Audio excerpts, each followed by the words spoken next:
Ambazonia for life.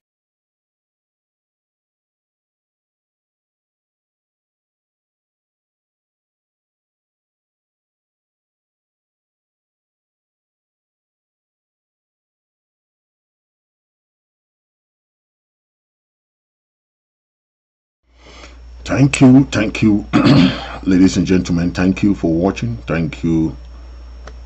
It's a wonderful day today.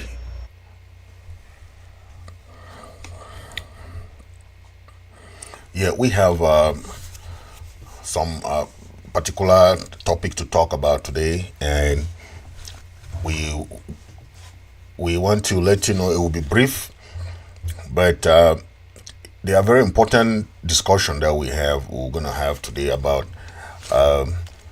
Number one will be about Phelomen Yang's candidacy as the President of the United Nations General Assembly. We heard that Biya's government has sent his candidacy and the AU has approved it. So we are looking forward to see Phelomen Yang going in for the presidency of the United Nations General Assembly. Okay, that's the former Prime Minister of the colonial republic, La République.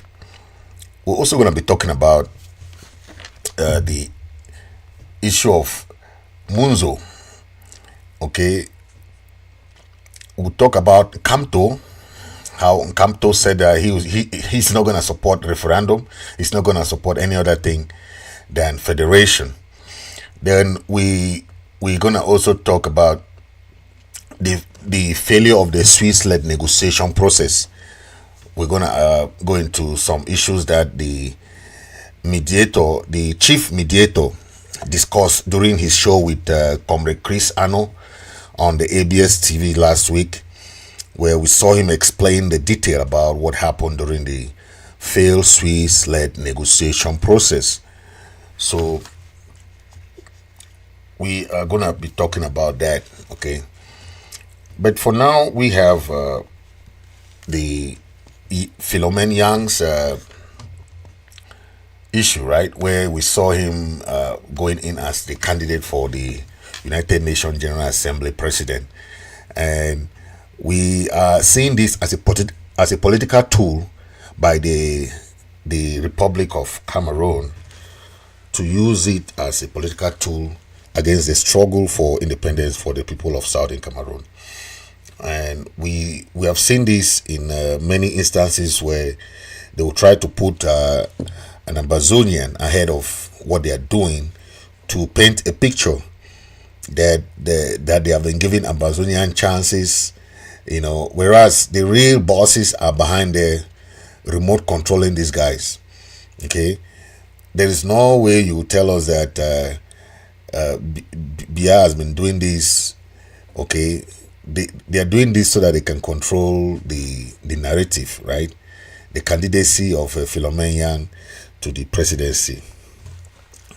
What we want to say is that for the past 7 years, we have seen all these gimmicks, all these games, all these politics being played on our people, right? We have seen all this going on, but they never succeeded. Why? Because it's all politics. Anything that you do without any framework, the only plan you have is to do politics on the people of Amazonia, instead of bringing in a very, very good solution that can be long lasting. Okay, the more they play the politics, the more they drag on. And for the past 7 years, we have seen them, the La Republic government has been dodging from negotiation. They have been dodging from everything. Now they are going to try to sell the image of Phelomen Yang to the United Nations so that he can be their defense against the people of Amazonia. Okay, they have been doing this for so long that the Amazonian crisis has been neglected to the sideline when it comes to the United Nations General Assembly discussions. So this is intentional. Okay, they play this with some key leaders, especially France. France has a veto power in the United Nations Security Council where they can veto anything. And when one country vetoes, among the five the veto powers, the 5 veto powers, they can veto anything that comes. Okay, and that's a problem with this United Nations Security Council, where some countries has veto, and if they favor you, like France will always veto anything coming from Amazonia, right? They'll always veto any discussion that is being tabled by any member country to talk about the Amazonian crisis. But we have seen this for so many years. They keep doing this and dragging the struggle. This is the 7th year going to the 8th year that we see this happening. Now, Phelomen Yang's candidacy only play a role in trying to help La Republic to avoid discussing about the crisis, because Phelomen Yang being his resume has been sent by Biya to the African Union. The African Union now is the one that has endorsed his candidacy, right? The President of the General Assembly of the United Nations has a 1-year mandate, okay, from September to September. So this time around, Biya knows that many organizations have asked the United Nations to bring up the case for the Amazonian crisis to the United Nations. One of the discussions are going to be about the crisis in Amazonia.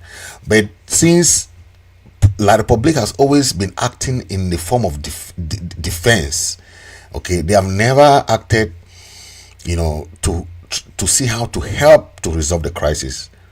All what they do is they only go to act as if they are the one being the victim, when they are instead victimizing the Amazonians. You cannot go to somebody's country, you do a Scotch-Egg policy there, you're killing their people there, you're genociding, you cause a lot of massacre, atrocities on the people, then you claim as if you are the victim.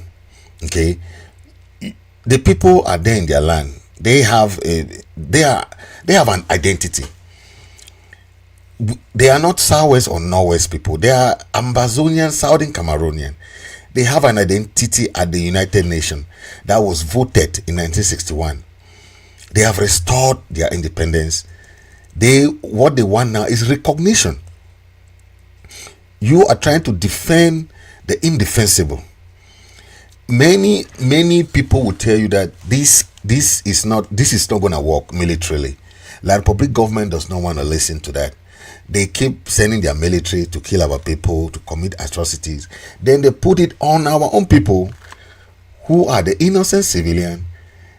They say they are the one killing their own people, which is just the framework of La Republic. The international community should understand that you cannot tell a dictatorship government, a rogue regime, to investigate themselves. They will not do it. We need an international investigator. We need the United Nations to come in. The responsibility to protect has to come in. We need the United Nations boots on the ground to create a buffer zone for a smooth transition. We can't have this for the next 7 years again. We have had 7 years enough of this La Republic political gimmicks that they do, right? They are sending Phelomen Yang there to avoid talking about. Instead of helping the struggle, they will send him there to go and block any discussion about the crisis. If this is not diabolic, I lack word to describe this. This is diabolic, because you are sending somebody there who is an Amazonian to go there and help you, the occupier, to block any discussion that is going to be held about the struggle in September. They have been doing this for the past years. We have seen a lot of misinformation going around. La Republic is very good at propaganda. Okay, we have said time and again that the struggle has reached a level where there must be sanctions. There must be sanctions at this point in time. You cannot leave Swiss-led negotiation. You cannot leave Canada negotiation. You cannot leave different type of meetings, side meetings that we have had, and you prefer the military option. How do you think that at this point in time the military option will work on the people of Amazonia, who are very resilient people? Remember, Dr. Simon Munzo took a job at the United Nations too. This time is Phelomen Yang who is going to get a job at the United Nations. What Biya does is that he gives these people this job to support his government and his own ideology. Remember, Simon Munzo was the spokesperson for NCNC, right? When Biya gave him the United Nations job, he abandoned the struggle. Until date, most of them are roaming around Yaoundé there just to have this kind of jobs there. They are roaming around Yaoundé there.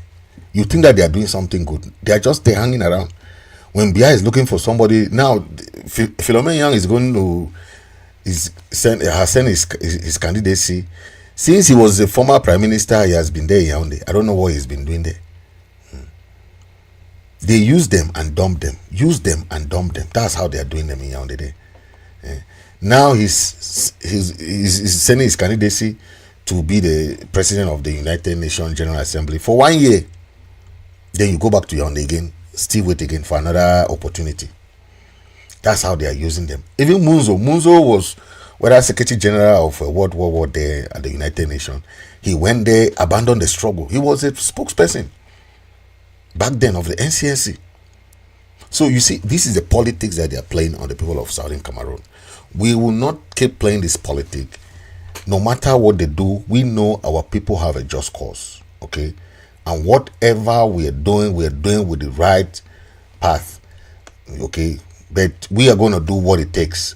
The interim government is going to do what it takes to sabotage this thing, because you cannot have somebody like this trying to go to the United Nations to be the president just to sabotage our struggle.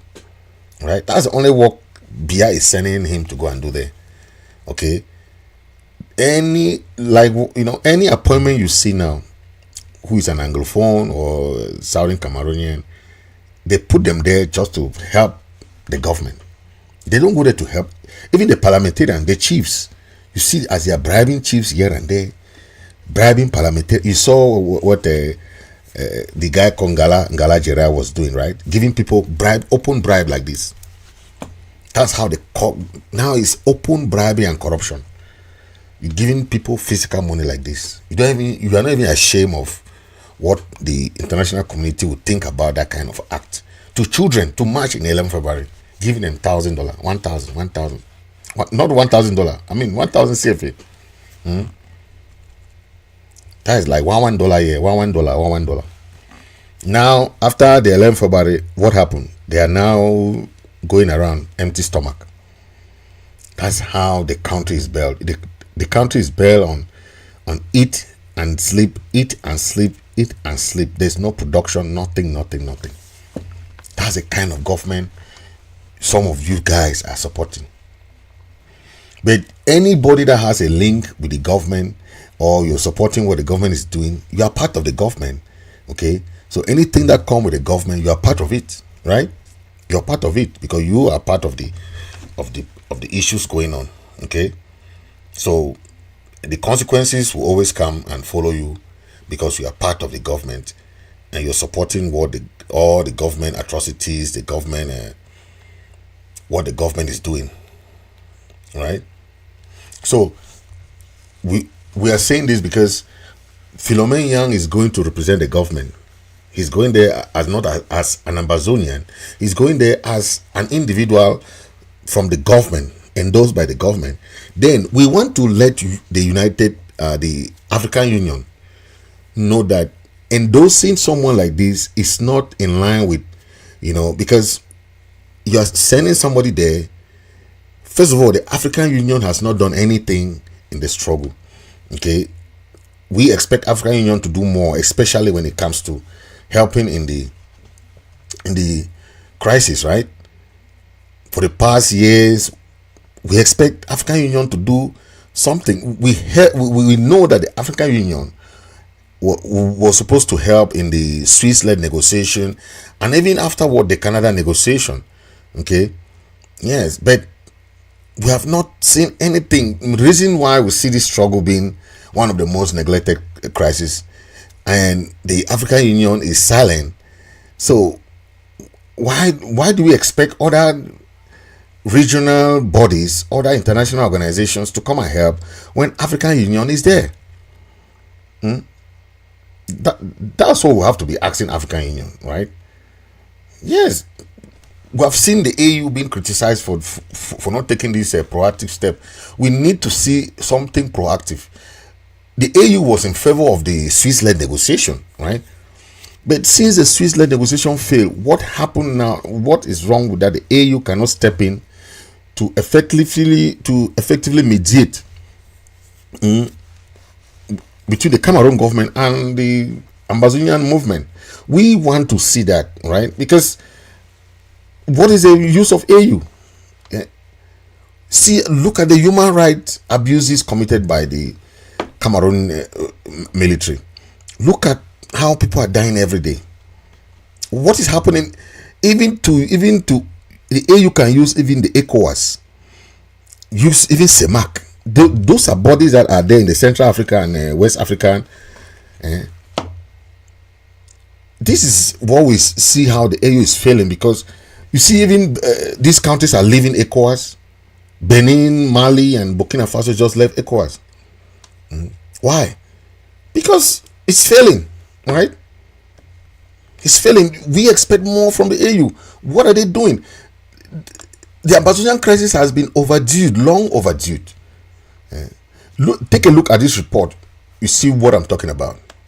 It's a wonderful morning to you from here in Addis Ababa, where we are attending the 37th conference of the AU. And you know, everything is so beautiful here. It's wonderful to be here. However, there are a few problems that we've encountered.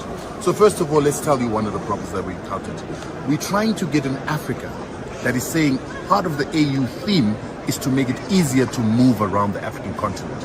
But coming here was so difficult. Getting into the country was even more difficult. We spent 4 hours at the airport trying to clear our papers, paying what was called a visa fee of $150. I don't think that facilitates easy movement of Africans, especially for Africans that don't have money. Then the second issue is the issue of the country. We're a family of African states that are trying to come together as one so that we can begin to deal with our problems at conferences like this. But 6 African countries are not there. So we've got Guinea, Gabon, Niger, Mali, Sudan, and there is one more country, Burkina Faso, that are not here. These are part of the African nation, part of the body of the African nation that have actually began to fight the continuation of colonialism in French colonies to free themselves. We believe that those are fights for independence, but they've been suspended because of allegedly undertaking coups. But a lot of us Africans look at these people as freeing themselves from the continuation of colonialism pact with France.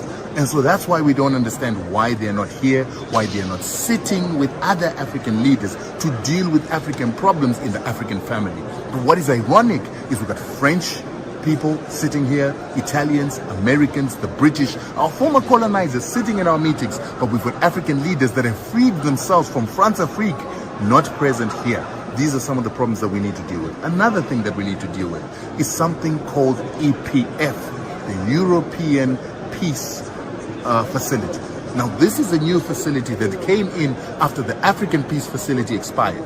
With the African Peace Facility, the Europeans would give money to African countries so that African countries would be able to, train their soldiers to fight terrorism and to continue to facilitate peace in Africa. Now, European countries will be able to take money directly to individual African countries so that they can train their armies and even give them weapons. They can also give non-governmental organizations and institutions funding to get our weapons to fight on the African continent. Now, my question is, how do we know that those funds will be used to fight terrorism only, or they will not be used by, say, France, America, or any other of those countries, given to their chosen countries to fight other African countries and to cause an arms race in Africa? These are the kind of issues we need to deal with at these kind of conferences. But as long as they're keeping out other African countries, as long as they're taking money from the European Union, as long as they're taking weapons from European countries that do not like certain countries because they're breaking colonialism, we'll always have a problem on this continent. And what is ironic is we're told that China is our enemy, Russia is our enemy, but we don't see the Chinese, Russians, we see the French, the English, and our former colonies.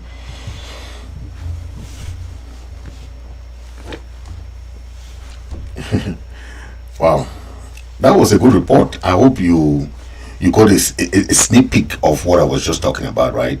Where the AU's role has been downplayed. The AU has not been playing its role, and now we see the European coming to play some role, and sanctions, and we see dictators in Africa that are not being sanctioned. They instead sanction countries that are trying to free themselves from colonialism or post-colonialism. You just imagine from this report how many countries are absent from the AU's meetings. Almost 6 countries are absent, right? Why are they absent? They were suspended for having a coup that was not in favor of France. So that is what we are talking about. So what if they are suspended for trying to free themselves from this post-colonial era? How do you encourage other African countries to do the same, right? To see the need for that? Now, we know the role France play in these African politics, right? And these countries being suspended. We have dictators like Paul Biya in Cameroon, who is causing genocide, who is committing atrocities, human rights abuses, using his military to occupy a peace and sovereign nation, Amazonia. He is not suspended. He is allowed to move freely. We know the Geneva Convention of War is not being applied in every case. I think it's a case-by-case basis. If you don't have a grandfather or a godmother, you will be suspended. If you have one, you will not be suspended. Because after 7 years, we have seen the atrocities of Cameroon government on the people of Amazonia.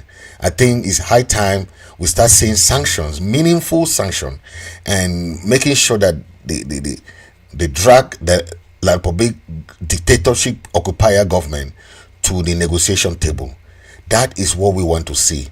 We are hoping that the international community will start doing that. Okay, we still understand that some countries are trying to do all this, but look at what is happening in the AU. There are European representatives there. There are different countries who are representing, but we don't have 6 African countries who are members of the AU, but they have been suspended. So that is the point. Okay, we'll continue to see that, because having these countries being suspended doesn't make it right. Okay, only worsen the situation, right? Because they are forming now. They have a bloc, and they want to stamp out the CFA, franc CFA, right? They want to stamp it out. They don't want to use it anymore.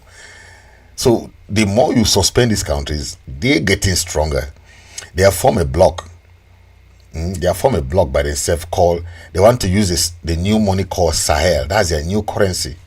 Mali, Burkina Faso, Niger, and probably Gabon. All these countries that are using the CFA, the France money, they don't want to use the money anymore. Okay, I don't know how France will, because this part of these 14 former French colonies that were still using the franc CFA. Now these few are trying to rebel against the French post-colonial taxes, post-colonial military invasions and all this, So that is what we are seeing. But I'm bringing this because Cameroon is part of all these politics that France is playing in Africa. And we are seeing this happening where France is having their smooth elections, they're having their, their democratization process. But in Africa, no, they prefer to help dictators rule for 41 years, like the case of Cameroon. Then it's very, very normal for them. They will support that government. So far as the government pays their colonial taxes, so far as the government pays their money to them, they are fine. So far as the ministers steal money, embezzle money, and swindle them to French banks and Swiss banks or French accounts, and it's okay. Those are the good leaders that France want in Africa. But once you rebel against the French hegemony, you become the bad seed in the house. Okay, that is what we are talking about. But I brought this because of Phelomen Yang's. Most of these European countries still control Africa Union. Don't forget about that.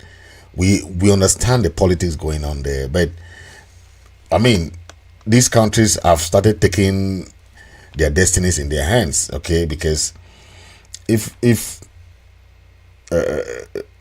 some countries want to rebel against what is post-colonial era, instead for the AU to support them, the AU is instead suspending them. Okay, what does that tell you? It tells you that if you rebel against France, you will be suspended. Okay, but we see ECOWAS and CEMAC are being weakened because all these countries are coming from ECOWAS and CEMAC, but they have been weakened because these countries have abandoned this They have walked out of these blocks, ECOWAS and CEMAC. They go and form their own called the Sahel. Even their currency is called the Sahel. That tells you that it's only weakening, right? And when countries start forming these blocks, there will be more of these blocks coming. The more the AU don't want to take its responsibility, the more these blocks will be formed, because there's a lot of politics going on in the AU. That is why we see the Amazonian crisis is being delayed. The Amazonian crisis has not been discussed in the AU. Instead, we are talking of the United Nations. And what is the AU doing? What is the CEMAC doing? What is the ECOWAS doing to resolve these regional conflicts going on? They have been weakened, because the more they keep silent, they expect the United Nations to speak. When the AU is there, toothless bulldog, they cannot speak for the people who are there. What do we expect from that? Okay, it's a toothless bulldog, right? That's what we know about it. Now let's talk why the Swiss-led negotiation failed. The Swiss-led negotiation failed because of these various complexities that I'm talking about. One of those complexities is the ill will of the AU to act. Okay, but during the interview with the chief mediator who came to the ABS TV, we saw a lot of that happening, right? Where the chief mediator said a lot of things about that, right? But we can say that a lot of things are happening, but if the issue of our independence is not, or recognition is not being done in the United Nations and all these bodies, where do you think we can discuss this? That's why one of our sisters who happened to be in the United Nations told them very, very clear, why is the issue of Southern Cameroon not discussed in this? This is a crisis for 7 years. The other crisis that just started, like the Israel-Palestinian conflict, has been all over the media. Somebody was, when I made something about a little report about this, somebody said that Amazonian struggle has international media coverage.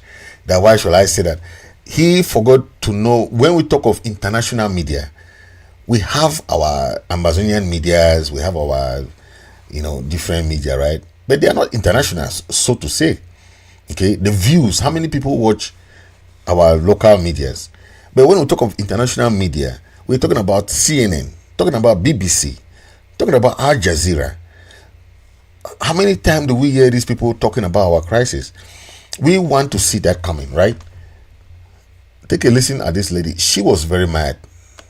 Villages and so on. I've never heard about Cameroon. I don't think United Nations is discriminating. I've never heard about Cameroon. All I hear is Russia, Ukraine, and so on and so forth. What about Cameroon? What about all African countries who are at war? Is United Nations absent? Please, we need you to come in. Thank you. Thank you very much. So I think two points. One, to speak specifically about Cameroon, it is an issue that often comes up in our briefing room in our speeches. And I would say the Secretary General has been very clear about expressing his concern about the human rights violations that we're seeing, in the violence that we're seeing in the northwest and in the southwest of the country. We have a very good team in Cameroon who is doing what it can to support the people of Cameroon. But I think your broader, if I can use your intervention to make a broader point, is that and I think Ambassador Thomas Greenfield referred to that, there are way too many underreported crises, right? The global media, kind of like ourselves, has the capacity to focus on 2 or 3 issues at a time. But we all know there are very, very important issues, important violations of human rights and suffering that is going on all over the world.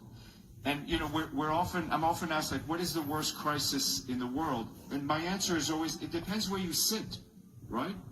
When your rights are being trampled, when your rights are not being respected, that is the worst crisis in the world. So I think it is important that we shine a light on crises that we see everywhere around the world.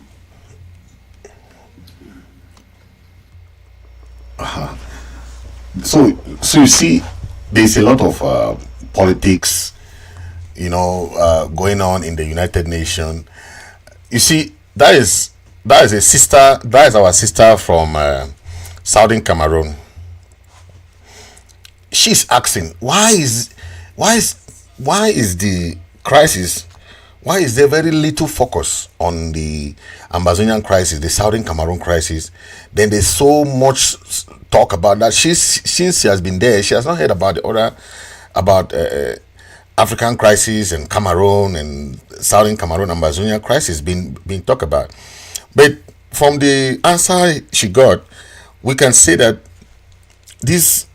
our crisis has been talked about, and it's been talked about in briefing in most of the, even the human rights violation. You saw the report that came out from the Human Rights Watch, and all those reports that even you saw the Secretary General even made some statement about that. But those statements don't help. You cannot deal with a rogue regime like the Cameroon government. That is a rogue state. That's a dictatorship state, and it's a military state, because they no more use the normal courts. They use the military courts to judge people, and anybody who is against the government is seen as a terrorist. That's the regime that you're dealing with. So it's not a normal state that you can give order.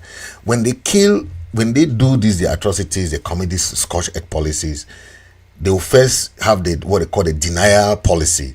When they deny, and when there's a lot of pressure and evidence that comes out, they say, oh, well, we are sorry, it was one of our military that did it. They have done this in Gabu, they have done this in Kumba, they have done this in many other areas where we have seen mass killing, right? That is the human rights abuses we are seeing.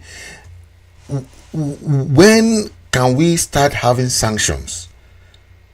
Economic sanctions, political sanctions, weaponry sanctions, because countries are still selling their weapons to Cameroon government.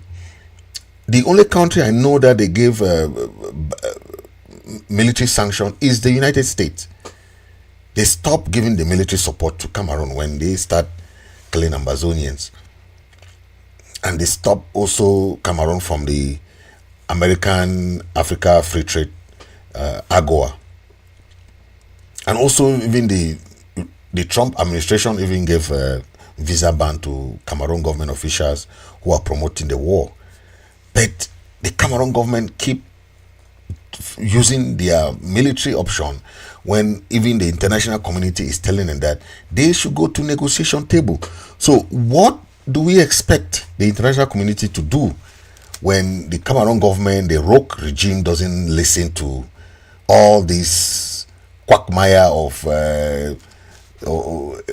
discussion coming from the United Nations, right? But those are just one of the complexities of this failure of the Swiss-led negotiation. Now, why did Cameroon withdraw from this negotiation? The question on this continuation of the process and all this came up, but from the mediator, who is a Swiss ambassador, who made it clear that the Cameroon government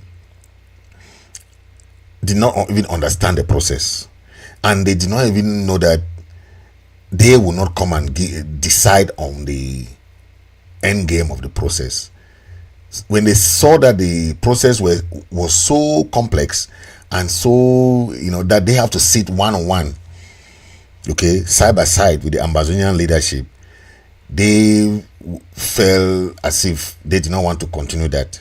Okay, but look at the consequences today, right? They abandoned the Swiss-led negotiation on their own terms, and they went and started claiming that they want to start the Canada negotiation. What happened to the Canada negotiation? It also crumble the same way, right? The ambassador mentioned that the two former colonizing powers, France and Britain, has a very major role to play, because he himself, the ambassador, said that he did not understand the complexity of the relationship, right? And also the trust issues between Cameroon and Amazonia. Most of them don't understand. They thought that this is about two countries fighting and it's a civil war. Is this? No, this has not. This is about one country of equal status, one coming to occupy another country and wanted to own that country, change that country's name to Norwest and Southwest, destroy the country's constitution, destroy that country's flag, everything. Then you want that country to stay with you, you must stay with us. Okay, how do you do that to a country, right? It's not one. They say Cameroon. They say Cameroon is one and indivisible. But look, this is not about when you go about saying things that are not even real. Okay, they don't know the history. They have to learn what happened, right? They have to learn. This is about you learning. You go and read your history. Know about the two Cameroons, how they gave us option. This was our option. It was not they who. No, it was about you. Do you want to go back to deal with Cameroon or Nigeria, or you want to join French Cameroon? It was our choice, and the choice still remain our choice. You cannot force people against their wish, right? We have the choice. We left Nigeria the same way. Our parents were with Nigeria for 40 good years. Okay? They were going to represent us in the Nigerian house in Enugu. They left the same way. When they saw that the union or whatever, the federal system was not moving, they abandoned it. Yes. They came and formed their own government. They were self-governing. With the prime minister, the first prime minister, Ndele was there. So why is it so difficult for these people to understand that we are a country? We choose to join them, yes, in the referendum, so-called plebiscite or whatever they want to call it. But when it's not working, you have to separate. Okay? It's as simple as that. Okay? I hope that is very understandable, so that that should ring in their mind when they want to talk about this Norwest and Southwest. They should understand, okay, where we are coming from, and our choice is our choice. Okay, take a listen to this. If you are asking my personal opinion to keep Cameroon one must be divisible, because it's the cliche that Cameroon is one and indivisible, because it's not true. Culturally we are divisible, language-wise we are divisible, the law-wise we have inherited that. So anybody who says Cameroon is one and indivisible is a fallacy. And so we would have to handle that issue. If you are asking my personal opinion to keep Cameroon one must be divisible, because it's the cliche that Cameroon is one and indivisible, because it's not true. Culturally we are divisible, language-wise we are divisible, the law-wise we have inherited that. So anybody who says Cameroon is one and indivisible is a fallacy. And so we would have to handle that issue. If you are asking my personal opinion, I think this is very clear. This is a reverend who is explaining to most of these guys who don't understand. We have a specific culture. We are specific people. We have a boundary.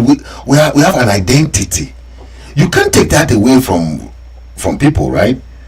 You want us to be called La Republic people. We came with our own specificity. We came with our own identity. We came with our own culture. We came with our own languages. And it's not, you see, so we have a specific boundary. We are people. How do you take that away from us? That is what this reverend is telling this guy. You can't take that away from people, right? That is one of those rights that is embedded in the United Nations human right. The right to live, the right of identity. Nobody has any right more than any other body. The right to speak, the right to movement, the right to do anything you want, the right of your name, the right to have your own country that you want. It's a right. It's not about like Republic giving people this or whatever they call. Then this our learned guy who says he's a professor, still, and he's a political scientist called Kamto, still don't understand that these are rights that you cannot take away from people. He said he's not gonna give us a referendum. He's not gonna. He's the one giving us now. Oh my God! I mean, in this modern day era, who gives you freedom? Who gives you freedom? It's your right. It's not about you. Somebody giving you. Any right that is trampled upon is against international law. Those rights are there. That's why they call them rights. Many movements speak. Protest, right to live, right to have your own identity, right to choose where you want to live, right? Those are rights. It's not somebody giving you.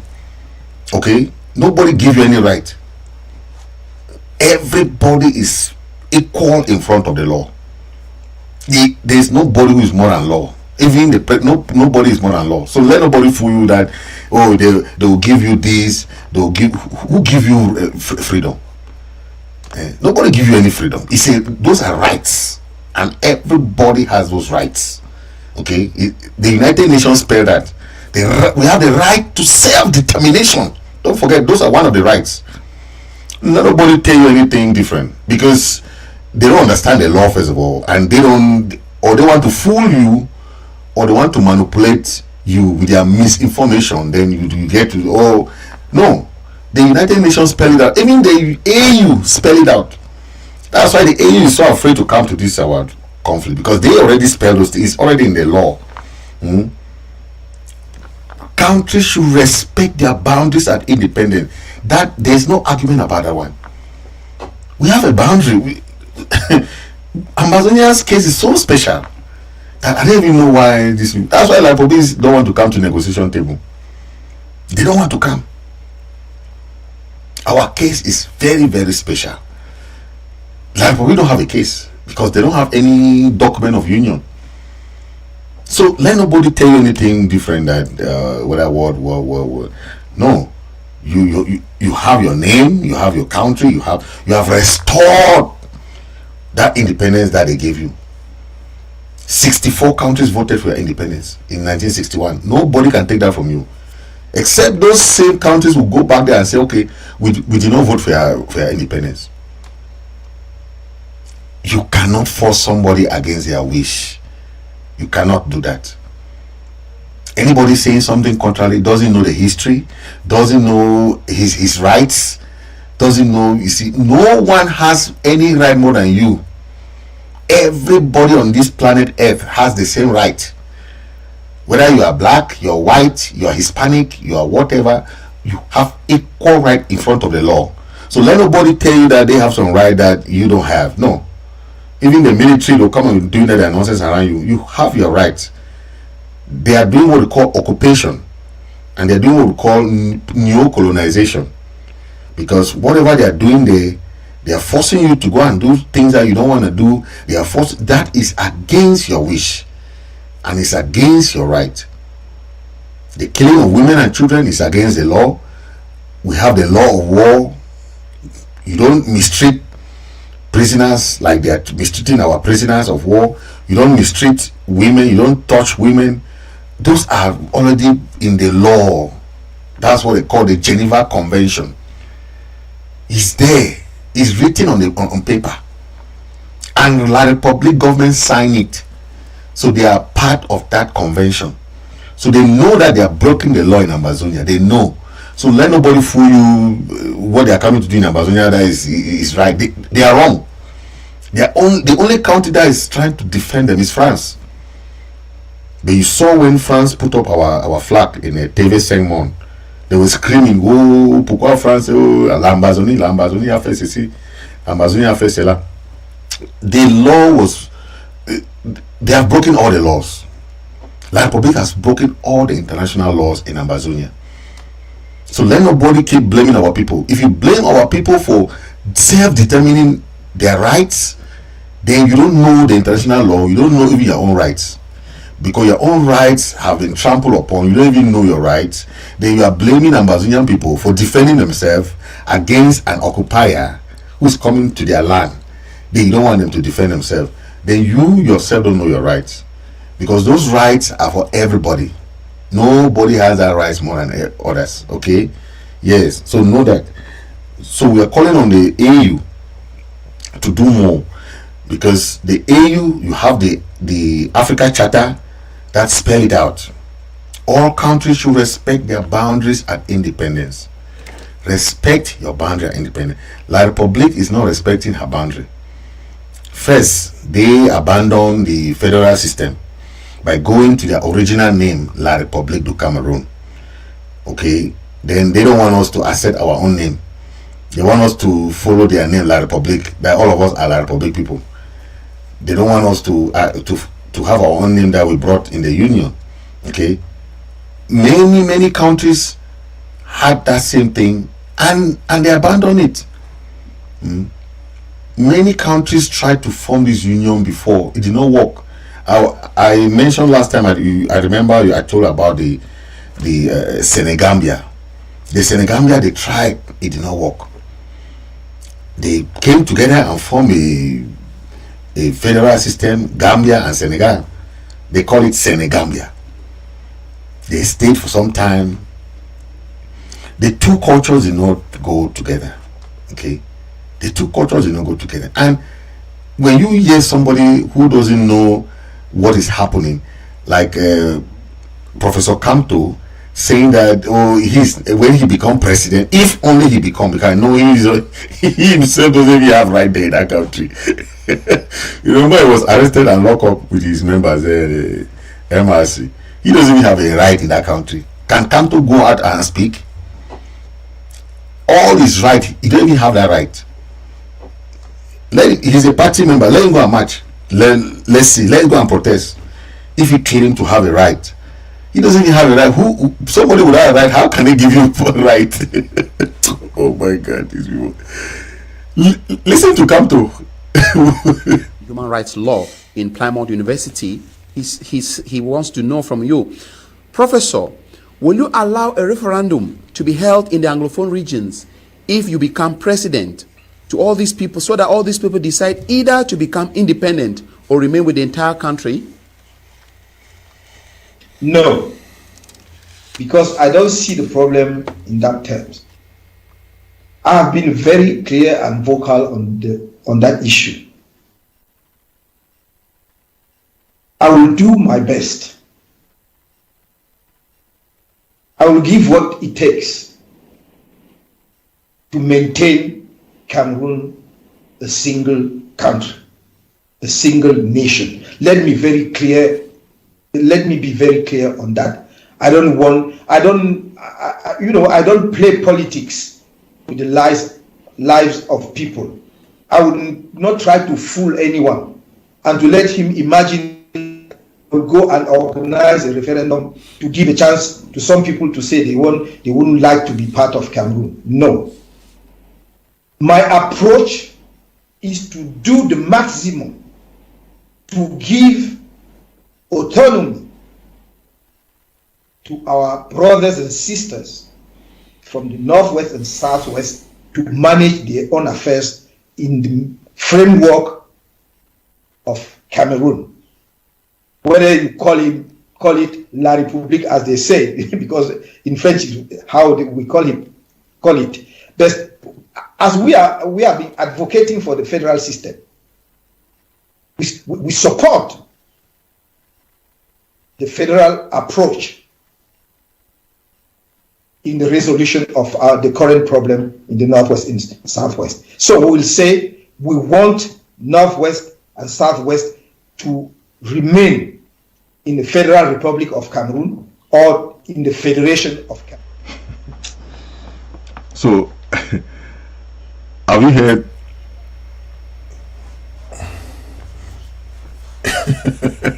That's Kamto. Kamto, who doesn't even have his own freedom, he's saying that he will not give freedom to Ambazonian. Oh my God! I mean, first, I want to tell Kamto that he will not be president of that country. I don't see him becoming the president first. Secondly, the people of Ambazonia have already restored their independence. Thirdly, Mr. Kamto doesn't give people's autonomy. He's not, in this 21st century, no single person can decide the future or the fate of 8 million people. It will not happen. That 8 million people decide what they want for themselves. They know what they want. They know what they are going through. So single person, like this one is a this one is a Bamleke man. He doesn't even know where he stands. These Bamleke people are only making noise. When they were following Kamto, they only did one thing to them. These people are business people. They just went and destroyed their businesses there in Kribi and Yaoundé. They shut up their mouth.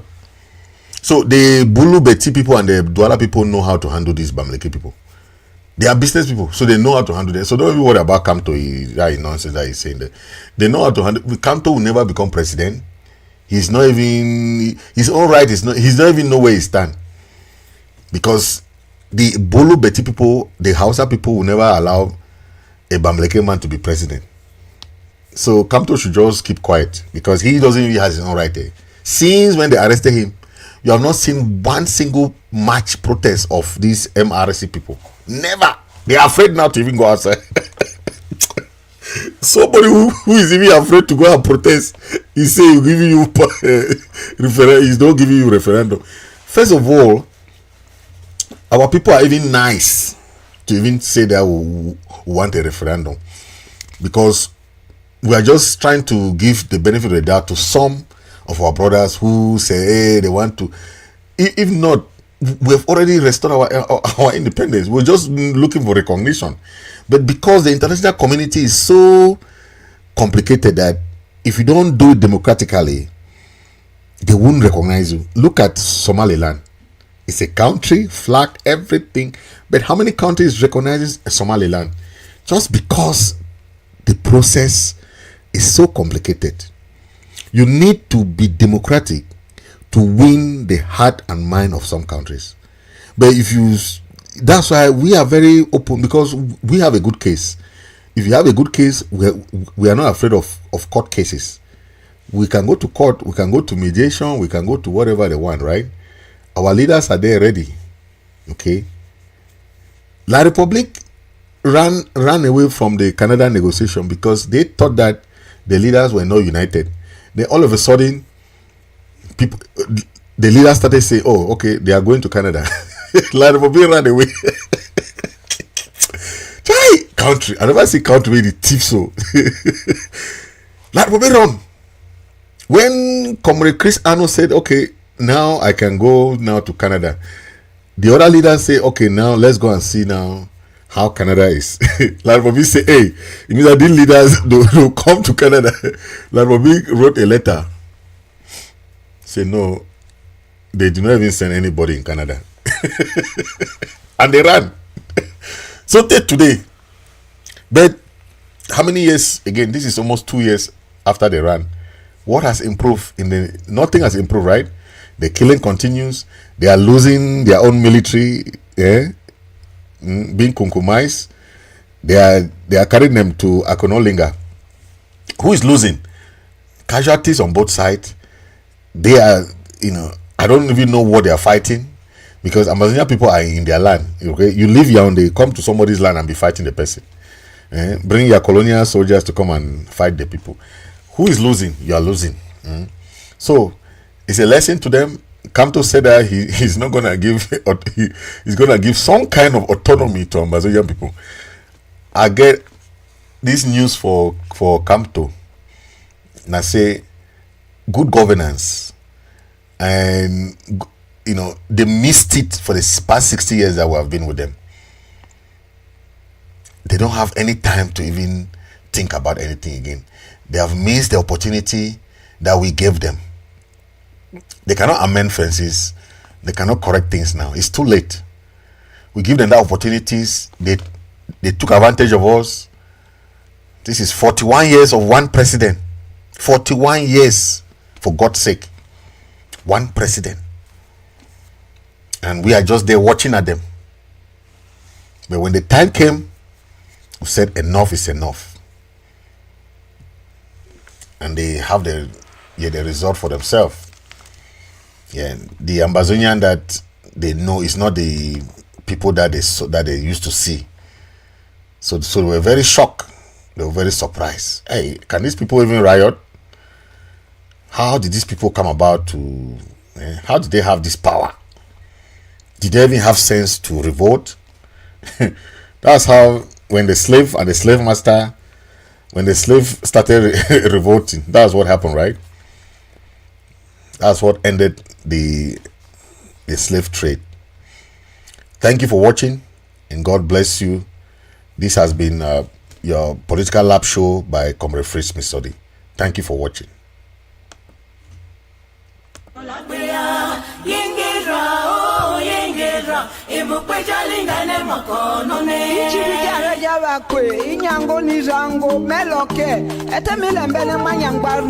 Chief Esuka Endeli na Parliament Chief Wapo John Efufa Manga William.